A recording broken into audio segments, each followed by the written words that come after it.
स्वागत है। जैसा कि आप सभी जानते हैं, हमारा पाक्षिक मासिक रंगअड्डा हो चुका है, जो कि सफल भी रहा है।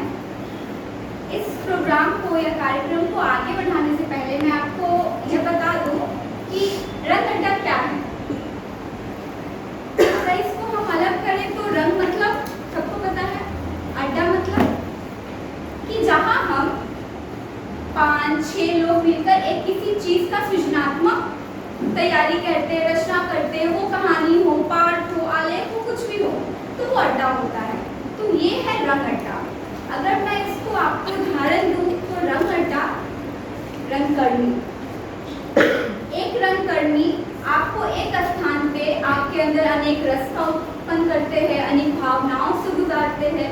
तो वही है, एक रंगकर्मी ही आपको एक स्थान में, एक समय में आपके अंदर अनेक भावनाएं पैदा करते हैं। तो हम रंगकर्मी हैं।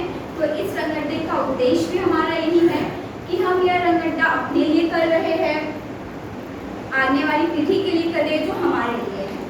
और एक सबसे महत्वपूर्ण बात इस रंगअड्डे की कि हम यह हर महीने करते हैं ताकि हम हिंदी साहित्य के और भी साहित्य जो है उनके लेखकों को जान सकें। उनके जो लेखक है, कहानीकार है, रचनाकार है, नाटककार है, उनकी रचनाओं को जाने और उन्होंने समाज में जो देखा, समझा, उनकी रचनाओं में क्या हम पाते हैं, उसमें कुछ नया सीखें। और दूसरी सबसे महत्वपूर्ण बात कि यह रंगअड्डा लिटिल थिएस्पियन ने आयोजित किया है पिछले 6 महीने से। तो इसका एक सबसे बड़ा मकसद है, लिटिल थिएस्पियन उमा मैम की ये सबसे बड़ी मकसद या हमारे लिए कहे कि मैम अपने कलाकारों के अंदर या हमारे अंदर कला के हर क्षेत्र में कि हम विकसित कर सकें। जैसे कि संयोजक कला हो, संचालन की कला हो, समीक्षक कला हो, इन सब कलाओं का विकास करते हुए हमें एक अच्छा अभिनेता बनाना, इस रंगअड्डे की सबसे महत्वपूर्ण विशेषता ये है। तो आइए, मैं आपका ज़्यादा समय ना लेती हुई मैं राधा ठाकुर को आमंत्रित करती हूँ, वो इस संचालन को आगे बढ़ाएंगी। उससे पहले मैं उन्हें ये आमंत्रित करती हूँ कि हमें शंकर शेष, जो हमारे इस रंगअड्डे की आज के नाटककार है, उनको जानेंगे, उनकी साहित्यिक रचनाओं को जानेंगे और उनका एक नाटक, एक द्रोणाचार्य का, जो हमारे 18वें सत्र के विद्यार्थी पाठ करेंगे। तो उस अभिनात्मक पाठ को जानने से पहले हम उनके साहित्यिक परिचय को कुछ जान लेते हैं। मैं आमंत्रित करती हूँ।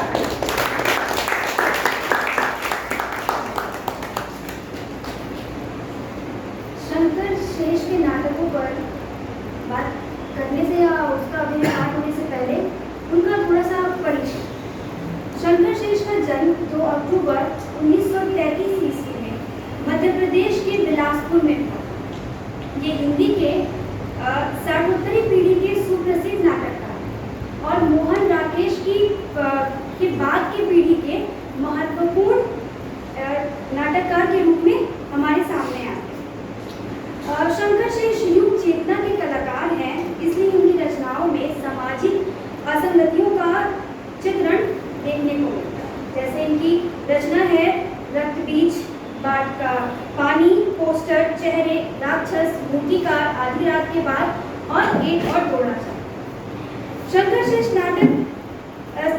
शेष के नाटकों में जाति व्यवस्था के नाम पर होने वाले अत्याचारों का यथार्थ चित्रण है।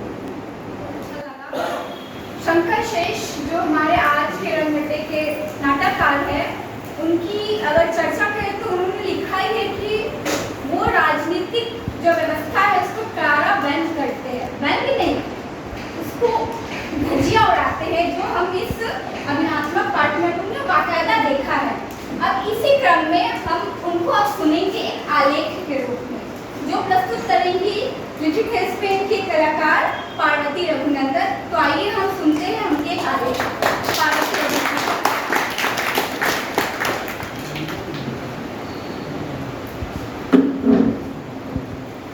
नमस्कार। मेरे आलेख का शीर्षक है मान्य भावनाओं का अमान्य होने को बताता नाटक एक और द्रोणाचार्य। एक और द्रोणाचार्य नाटक आज के शिक्षा तंत्र में व्याप्त अंतर विरोध को व्यक्त करता है। यह अंतर विरोध ईमानदार मनुष्य और व्यवस्था के बीच का है। यह अंतर विरोध सच और झूठ के बीच फंसे धर्म का है और अंत में अंतर विरोध का चुपचाप मौन होकर सहन करते हुए अस्तित्व का खो जाने की कथा है। अरविंद जैसे पात्र आज विद्यालय, महाविद्यालय, विश्वविद्यालय में दिख जाएंगे जो अनेक विरोध के बाद या बिंदु हो जाते हैं जो विरोध करने के बाद मार दिया जाता है, या तो अरविंद जो विरोध ना करते हुए अंत में अपने को अंधेरे में पाता है जहाँ उजाले में जाने का कोई रास्ता नहीं। इस नाटक के संदर्भ में जयदेव तनेजा लिखते हैं, न्यायप्रिय, संवेदनशील, ईमानदार और सच्चा व्यक्ति होने के बावजूद अरविंद कोई साहसी निर्णय नहीं ले पाता और विरोध की तकलीफ दे भाषा की लज्जता, समझौते की सुविधाप्रद भाषा बोलने लगता है और सत्ता के कभी न टूटने वाले चक्रव्यूह में फंस कर मात्र बड़े बड़े निरर्थक शब्द थूकने वाला नपुंसक बुद्धिवादी बनकर रह जाता है।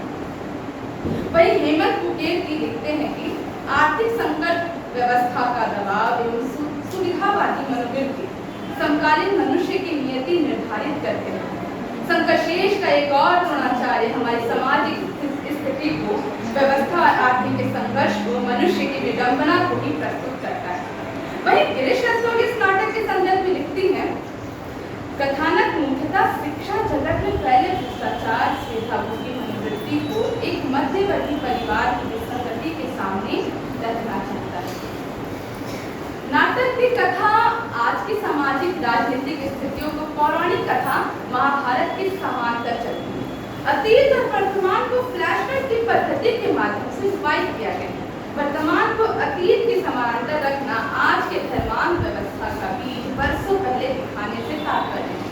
यदि हमारी परंपरा में दोष है तो आगे भी वही परंपरा नहीं होने देंगे, नाटक यह कहना चाहता है। ये नाटक अनैतिकवादी परंपरा का विरोध करना है।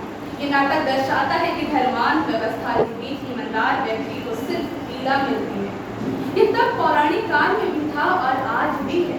विरोध करने वाला मार दिया जाएगा, विरोध को अंदर ही अंदर रखने वाला घुट घुट कर मरेगा। अर्थात ईमानदार और नेक इंसान होना ही आज के युग में अस्वाभाविक होना है। ये युगों युगों की विडंबना बनी रही है कि जो स्वाभाविक था वह अस्वाभाविक होता जा रहा है। संकरशेष के शब्दों, शक्ति के कारण तुम्हारी नियति तय करने का उसे अधिकार, सवाल है उसने तय कर दिया, उस पर तुम चले क्यों नहीं? याद है जब तुमने विरोध की भाषा अपनाई, सत्ता ने तुम्हारे अस्तित्व पर सीधे हमला किया, कभी प्रलोभन देकर, कभी आतंक जमाकर। इसलिए विरोध मत करो, सब विरोध बकवास है। यदि व्यवस्था तुम्हें अपने इशारे पर भौंकने वाला कुत्ता करना चाहती है तो भौंको, कुत्ते के पिल्ले को जन्म दो, चंदू और युधिष्ठिर मत पैदा करो, राजकुमार और दुर्योधन पैदा करो। इस तरह भ्रष्टाचार व्यवस्था के आपसी तंत्र इतने जटिल है कि इसे एक के द्वारा तोड़ पाना अरविंद नहीं होना है। अरविंद का द्रोणाचार्य होने के बीच ही ये पूरा नाटक लिखा गया। इस नाटक में शिक्षा व्यवस्था में व्याप्त विरोधाभासी स्थितियों के माध्यम से ईमानदारी, दृढ़ता, सत्य, धर्म, परमार्थ आदि को जर्जर होने की स्थिति को रूपायित किया गया। शिक्षा तंत्र भ्रष्ट व्यवस्था का केवल माध्यम बनकर रह गया है। मानवीय भावनाओं का अमानवीय होना इस नाटक की प्रमुख समस्या है। ये नाटक असल में मानसिक अंतर्बंधों की कहानी है। आज अवसाद की स्थितियां कामकाजी लोगों के बीच ज्यादा हो रहे हैं क्योंकि हमारी व्यवस्था में सहज कुछ रहा ही नहीं। शिक्षा तंत्र में भी वही राजनीति है जो कहते हैं कुछ और करते हैं कुछ और। जहाँ अयोग्यता योग्यता का स्थान ले लेती है, जहाँ दुराचारी आचार्यवान बन जाता है। राजनीति कैसे समाज से जुड़े व्यक्तियों को प्रभावित ही नहीं करता बल्कि अपने ही रंग में रंगता जाता है। इसका रंग इतना काला है कि कोई और रंग भी जाए तो वह भी काला होकर लौटेगा। जैसे अरविंद का नाम चाहते हुए भी वे सभी गलत काम करना जो वो कभी करना ही नहीं चाहता, लेकिन व्यवस्था के जाल में फंसकर उसे करना पड़ा। ये करते जाना ही काले रंग में रंगते जाना है, जहाँ केवल अंधेरा और अंत में अवसाद और मानवीय भावनाओं का अमानवीय होना। संकरशेष के शब्दों में प्रेसिडेंट साहब आखिर मालिक है, अन्नदाता है, उनका कॉलेज उनकी मर्जी से तो कहता हूँ नौकरी है तो वजारत बोलने के लिए नहीं, होती है खाने के लिए। एक और द्रोणाचार्य नाटक की शुरुआत अरविंद द्वारा प्रेसिडेंट के लड़के राजकुमार को नकल करते हुए पकड़े जाने से शुरू होता है। प्रेसिडेंट द्वारा ही दी गई धमकी के कारण राजकुमार को सस्पेंड करके चंदू नामक कॉलेज के लड़के को सस्पेंड किया जाता है, जो गलत के विरुद्ध खड़ा था। वजह इस प्रकार है, गुंडों का साथ किसने दिया? बुजदिलों की तरह घर बैठे गुंडों ने बीच चौराहे पर उसकी जान ले ली। क्या हुआ? उसने भी एक बड़े आदमी के लड़के को नकल करके पकड़ा था। एक तो आदमी गवाही देने जाता है, सब सारे दुम दबाकर बैठ गए। राजकुमार को फांसी देने की बात, राजकुमार को निकालने की बात होती है, लेकिन व्यवस्था के तंत्र इतने ज्यादा कह सकते हैं फंसे हुए हैं, इसका जाल इतना ज्यादा फंसा हुआ है कि प्रेसिडेंट के बेटा होने के नाते उसे निकाला नहीं जाता। अंत में जो चंदू जो गलत का विरोध कर रहा था उसे सस्पेंड कर दिया। आपका आरोप गलत है। नहीं, मेरा आरोप सही है। आप अच्छी तरह जानते हैं कि आपका लड़का गुंडा, आवारा और बदमाश है। इसके बाद भी आप क्यों ढोंग करते हैं कि आपको कुछ नहीं मालूम? ये झूठ है। और आपने चंदू का केस यूनिवर्सिटी क्यों नहीं भिजवाया? मैंने भिजवाया। हाँ, आपने भिजवाया। आपने मौके का फायदा उठाया। आप जानते थे कि उसने कोई अपराध नहीं किया है। अरे मिस्टर अरविंद, मेरी उससे क्या दुश्मनी हो सकती है? वो आपके राजनीतिक विरोधी का लड़का है। आप उसके बाद की इमेज खराब करना चाहते हैं। मिस्टर अरविंद, अपनी हद से बहुत आगे जा रहे हैं। भला इसी में है कि आप राजकुमार की रिपोर्ट यूनिवर्सिटी जाने दीजिए। तो आप रिपोर्ट वापस नहीं लेंगे? कोई सवाल ही नहीं उठता। आप अपनी जिद का परिणाम समझते हैं? अच्छी तरह। तो मेरे भी आरोप सुनिए। आप लड़कों को मेरे खिलाफ भड़का रहे हैं। आप शहर की शांति व्यवस्था को खतरा पहुंचा रहे हैं। आप बदमाश लड़कों को नेतागिरी कर रहे हैं। प्रेसिडेंट साहब, आप खुद जानते हैं कि ये आरोप कितने गलत है। कल तक आपने रिपोर्ट नहीं बदली, उसके परिणाम भयंकर होंगे। मैं कॉलेज बंद कर दूंगा। तो बंद कर दीजिए कॉलेज। मिस्टर अरविंद, आप समझने की कोशिश करिए। कॉलेज बंद करने से मामला सुलझ नहीं जाएगा, उल्टा उलझ जाएगा। कॉलेज बंद करने की धमकी आपने दी है, मैंने नहीं दी। मिस्टर अरविंद, राजकुमार को रखिए एक और। जरा सोचिए इस घटना को मेरे पब्लिक इमेज पे कितना बुरा असर पहुंचेगा। चुनाव का टिकट हाथ से निकल जाएगा। आपके नजरिए से तो बात सही हो सकती है, पर मैं इसी बीच लीडर चाहिए लेकर आते हैं। अब मैं क्या बताऊं मिस्टर अरविंद, घर से निकल नहीं जा रहे हैं। और आपको इनकी प्रस्तुतियाँ कैसी लगी, उस पर भी आप रोशनी डालें। देखिए उमा जी, सुबह मैं अजहर भाई का कॉलेज के ज़माने से ही मतलब सीनियर रहा हूँ और आपके साथ मेरा सौभाग्य के पढ़ने का भी अवसर मिला क्लासमेट की हैसियत से। आज मैं यहाँ पे आकर के एक चीज़ जानने की जरूर कोशिश कर रहा हूँ और देखा मैंने कि जिस तरह से मतलब परफॉर्मेंस हुआ, मुझे खुशी है कि आपने जो पौधा लगाया था, जो पौधा बीज बोया था, वो आज शजर के तौर पर उसकी शक्ल जो है सामने नमूदार हो गई। ड्रामा एक ऐसा फन है जिसमें जिंदगी के तल हकीकतों को मैंने किरदार के माध्यम से वाज़ेह किए जाता है।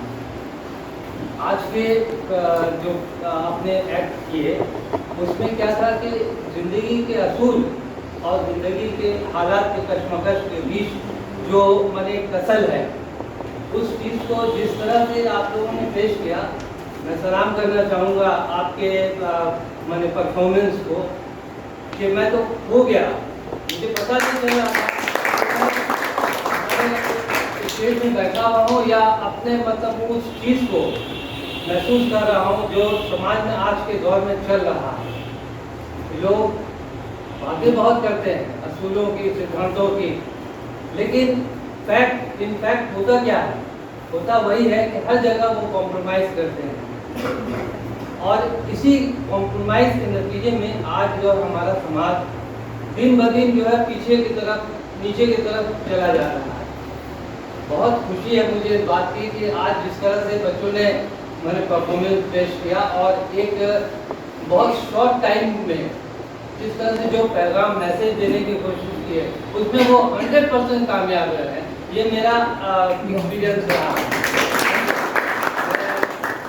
अपनी ओर से और आकाशवाणी कोलकाता की ओर से आप लोगों को बहुत ज़्यादा जो है वो बधाई देना चाह रहा हूँ कि आइंदा भी इसी तरह से अपनी कोशिश जारी रखें। एक दिन आएगा कि आपको भी लोग इसी तरह से पूछेंगे कि भाई कोई है, जैसे आज अजहर भाई नहीं रहे, लेकिन उसके बावजूद उनकी चीज़ें, उनका जो मेहनत, उनकी कोशिशें वो एक इतिहास बन करके चले गए। इस माने में नहीं कि वो मेरे जानने वाले थे, मेरे कलीग में से थे, कॉलेज फ्रेंड थे, सब कुछ, लेकिन उन्होंने जो कोशिश की, जो पौधा लगाया, वो आज वो शजर के तौर पर आप लोगों की शक्ल में नजर आ रहा है मुझे। और इसके लिए बिला शुबा all credit goes to Uma Junoon. मैं आपको ये लेक्चर देने के लिए नहीं आया हूँ, लेकिन मुझे बहुत अच्छा लगा। यकीनी तौर पर फन एक ऐसा मतलब चीज़ है जिसकी आप जितनी खिदमत करेंगे वो उतना ही आपको वापस भी करेगा। ये नहीं कि सिर्फ वो लेने के लिए बैठा है, आपके भी वो किरदार में वो चीज़ जो है पैदा, वो चमक पैदा होगी जो कल आप उसकी रोशनी पूरे समाज में बिखेरेगी। शुक्रिया। सरफराज भाई, आपने हौसला अफजाई की मेरे इन बच्चों की, आपकी तहे से शुक्रगुजार हूँ। और रावल पुष्प सर, रावल भाई, मेरे मुंह से सर निकलता तो लगता है कि आप बहुत दूर हो गए। रावल भाई तो इस रंग अड्डा में शुरू से हैं और लिटिल थिएस्पियन में पहले भी थे, लेकिन अब ये और ज़्यादा लिटिल थिएस्पियन के करीब आ गए। बल्कि मैंने जैसा भी बताया कि आप लिटिल थिएस्पियन के वरिष्ठ सदस्य हो गए हैं, तो ये सारे रंग अड्डे आपके समक्ष और आपके सामने हुए। आप हर रंग अड्डा के आप साक्षी रहे आज की प्रस्तुति के बारे में। और आज चाहे पार्वती जो हर बार एक आलेख तैयार करके आती है, तो पार्वती का आलेख या इन बच्चों की प्रस्तुति या संचालन, इन सारे बच्चों से आप अपनी बात कहें। रंग अड्डा लगभग जितने भी रंग अड्डे हुए हैं, अधिकतर में जहाँ तक मुझे याद है मैं शामिल होता रहा हूँ। और वैसे भी लिटिल थिएस्पियन के साथ मेरा संबंध बहुत पुराना है। बहुत पहले जब ताज़ा टीवी के कार्यक्रम में ही उमा से मुलाकात हुई थी वर्षों पहले, उसके बाद से लगातार जो है इससे जुड़ा हुआ हूँ लिटिल थिएस्पियन के साथ। तमाम जो नाटक होते हैं उसमें भी गाता हूँ, समाचार या समीक्षाएँ जो भी लिखनी है, जितना संभव हो पाता है मैं करता रहता हूँ। मैं एक बात बता दूं नए बच्चों को कि रावल पुष्प सर जो हैं वो प्रसिद्ध कवि हैं, आलोचक हैं, समीक्षक हैं। आलोचना नाम की वैचारिकी नाम की एक पत्रिका निकलती है, आप उसके संपादक हैं। इसके अलावा आप अनुवाद ट्रांसलेशन फोरम के आप अध्यक्ष हैं। तो ये कई विविध जगहों से जुड़े हुए हैं और साहित्यिक जगत का एक बड़ा नाम है हमारे बंगाल का।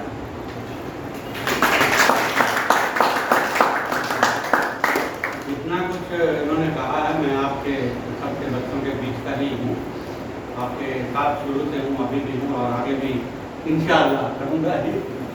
तो जो आज मैंने प्रस्तुति देखी शंकर शेष का नाटक एक और द्रोणाचार्य, तो पौराणिक जो कथाएं हैं उसको माध्यम बनाकर अगर कोई भी आज लिखता है, नाटक है, कहानी है, उपन्यास है, जो भी लिखता है, वो निश्चित रूप से आज की घटनाओं के साथ उसका मिलान करता है। चाहे महाभारत का कोई भी पात्र हो या रामायण का पात्र हो, इस तरह कई नाटक लिखे गए, कहानियाँ लिखी गई, उपन्यास लिखे गए। तो खासतौर से इसकी बात करूँ एक और द्रोणाचार्य की, तो शंकर शेष ने वैसे तो सीधे सीधे शिक्षा व्यवस्था में जो फैला हुआ है भ्रष्टाचार कहें या ऐसी स्थितियाँ बन जाती हैं जहाँ जानते समझते हुए भी अन्याय का विरोध नहीं कर पाते। जैसा हमने देखा एक शिक्षक समझ रहा है कि अन्याय हो रहा है, लेकिन वो सामाजिक ऐसी व्यवस्था है या उसके पारिवारिक ऐसी व्यवस्था है। आमतौर पर आज भले एक शिक्षक की सैलरी 50,000 80,000 हो, लेकिन कुछ साल पहले तक स्थितियाँ ऐसी थी कि शिक्षक अगर कह दिया किसी ने तो उसकी शादी भी जल्दी नहीं और टीचर है, तो इतनी दुर्व्यवस्था थी उस समय में, तो उसके लिए संभव नहीं था कि ऐसा वो अन्याय का विरोध खुद कर सके। यहाँ जैसे देखा कि एक प्राइवेट कॉलेज का जो अध्यक्ष है, जो प्रेसिडेंट है, आज भी इस तरह के प्राइवेट कॉलेज बंगाल में भी अब तो काफ़ी कॉलेज हो गए हैं, या आप बेंगलोर में जाएं तो अधिकतर जो है प्राइवेट कॉलेज है, तो उसका जो प्रेसिडेंट है उसकी चलती है। अगर उसका विरोध कोई शिक्षक करता है तो निश्चित तौर से उसको अपनी नौकरी से हाथ धोना पड़ता है। और अगर वहाँ पर मान लीजिए अब यहाँ जैसे घटना घटती है, प्रेसिडेंट का ही लड़का बलात्कार का भी दोषी है, चोरी भी कर रहा है पढ़ाई लिखाई में या परीक्षा में जो भी है, तो वहाँ अगर कोई शिक्षक उसको पकड़ता है, उसकी कंप्लेन करता है, तो उसका परिणाम भ्रष्ट क्या होता है? भ्रष्ट यही होता है, अगर विरोध करता है तो उसको मौत को गले लगाना पड़ता है। तो इस तरह की तमाम घटनाएं जो है, सिर्फ शिक्षा व्यवस्था तो शंकर शेष ने माध्यम बताया कि सिर्फ शिक्षा व्यवस्था की बात उसने की है, लेकिन बात ऐसी नहीं है। आज हम समाज में अलग अलग क्षेत्रों में बिल्कुल इसी तरह की घटनाएं देख रहे हैं। मैं बिल्कुल एक ऐसी घटना के बारे में बताना चाहूँगा कि मैं किसी दल का नाम नहीं लेना चाहता, लेकिन एक इलाके के जो वार्ड कमिश्नर थे, बहुत ही पॉपुलर हुआ करते थे, बहुत ही प्रसिद्धि थी, लोगों का वो काम भी करते थे। तो खैर इस बार जब चुनाव में खड़े हुए तो उससे पहले ही उनके पास कुछ सत्ता पक्ष के लोग गए, भाई आप हमारे दल में शामिल हो जाइए, जैसे आप चुनाव में खड़े होते हैं वैसे खड़े होते। तो वो क्योंकि प्रतिबद्ध था अपने दल के प्रति, वो माना नहीं इस बात के लिए। खैर ठीक है, चुनाव हुआ, वोटिंग हो रही है। वोटिंग के आखिरी जो 2 घंटे थे, 2.5 घंटे थे, वो वहीं खड़े हुए थे प्रेसिडेंट वार्ड कमिश्नर एग्जिस्टिंग। उसके बाद कुछ लड़के जाते हैं कि आप तो इतने देर खड़े थक गए होंगे, आप घर जाइए आराम कीजिए। बोला नहीं, अभी चुनाव बाकी, अभी तो मैं यहाँ खड़ा रहूँगा, अभी तो गोलमाल हो सकता है। बोला हो नहीं सकता, वही होगा। तो उसको आराम से कार में बिठा के ले जाया जाता है, किडनैप कर लिया जाता है, चुनाव होता है, वो आ जाता है, धुलाई भी होती है अच्छी तरह उसकी, चुनाव निकाल जाता है। तो ये स्थितियाँ तब नहीं थी, आज भी हैं। जीवन के अलग अलग क्षेत्रों में अभी भी हैं वही स्थितियाँ। अगर वही व्यक्ति समझौता कर लेता और उस दल की बात मानकर उस दल में आ जाता, जैसे वो वार्ड कमिश्नर था वैसे का वैसे ही जीतता, वार्ड कमिश्नर भी रहता, सब कुछ रहता, लेकिन क्योंकि वो दल के प्रति प्रतिबद्ध था, तब यहाँ पर ये जो है ये कशमकश है। अब यहाँ पर की जो एक टीचर है, उसकी पत्नी कहती है तुम समझौता करो, अगर समझौता नहीं करोगे तो मारे जाओगे, हमारे बच्चे हैं, अब उसकी बीवी है, बच्चा है, जो भी उसका परिवार है। तो वो अकेला नहीं है, वो उसकी पत्नी क्या कह रही है कि तुम अकेले नहीं, तुम हमेशा अपने बारे में सोचते हो, तुम अपने बारे में सोच रहे हो, हम लोग के बारे में सोचो, तुमने दुआ किया है, बीवी है, बच्चे हैं तुम्हारे, उसके प्रति भी तुम्हारा कर्तव्य है। तो यहाँ वो बहुत बड़ी कशमकश से गुजरता है। तो ऐसी स्थितियाँ हमेशा आती हैं, यहाँ से पार पाना, उबर पाना है तो बहुत कठिन, बहुत कठिन काम है। जैसा कि अभी पार्वती रघुनंदन की समीक्षा कर रही थी, तो बहुत अच्छी समीक्षा इसने किया। बड़ी खुशी की बात है कि नाटकों की समीक्षा के लिए भी पार्वती रघुनंदन आ गई हैं। तो मैं चाहूँगा कि इसके लिए एक बार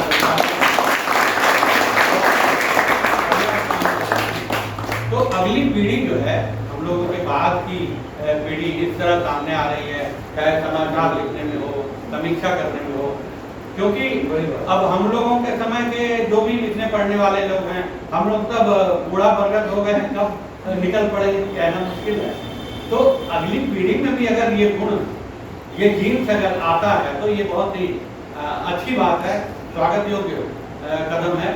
और यहाँ के जो बच्चे हैं तो मैं बराबर देख ही रहा हूँ, बहुत अच्छा ये कर रहे हैं काम, अभिनय भी अच्छा कर रहे हैं। मैंने मंचों पर भी देखा है बराबर रहता, और इंद्रधनुष में भी कईयों को इसमें देखा है।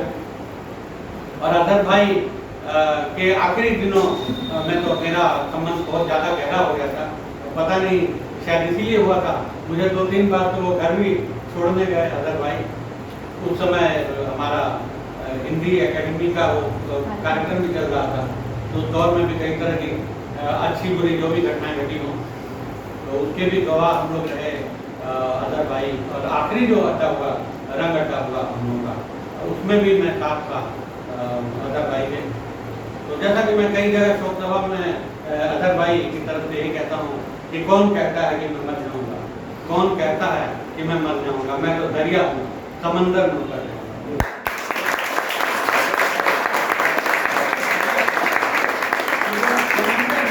इन बच्चों के अंदर अदर भाई है, अदर भाई इन सारे बच्चों के अंदर है। ये इनका जो अभिनय है वहाँ से अदर भाई बोल रहे हैं, अदर भाई जिंदा है, हम सब के बीच है अदर भाई। अब ये बात और है कि मौत जो है, मौत कब आए ये कहना बहुत मुश्किल है।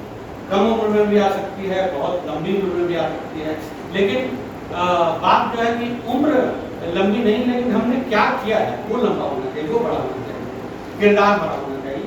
तो अदर भाई का किरदार, क्योंकि बहुत से क्षेत्रों में ये देखा गया है कि जो खास होते हैं उनकी उम्र बहुत कम है, क्योंकि उतनी कम उम्र में उन्होंने इतना कुछ कर लिया होता है कि क्या उसके बाद उनके लिए जीने की और कोई जरूरत ईश्वर नहीं सोचता है, क्या उनकी ड्यूटी कहीं और हो जाती है।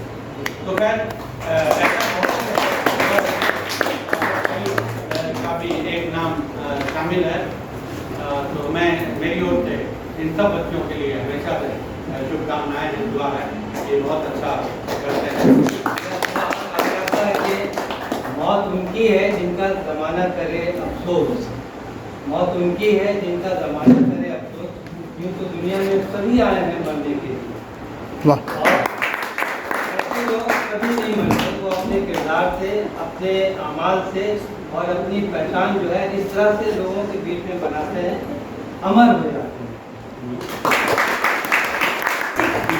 क्योंकि जो काम आप सब कर रहे हैं, ये कलकत्ता शहर में ऐसा पहले कभी नहीं हुआ। ये जो शुरुआत यहाँ हुई है, ये जो चल रहा है, एक जो रंगमंच को लेकर समझ आप लोगों के अंदर विकसित करने की जो मैं कोशिश कर रही हूँ, उसको फैलाने का काम अब आपका है। कोशिश कामयाब है। बिल्कुल बिल्कुल।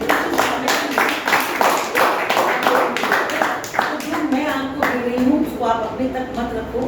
कंजूसी बुरी बला है, बुरी आदत है। जो मैंने दिया उसको फैलाओ, लोगों तक बात को पहुँचाओ। शुभ रात्रि।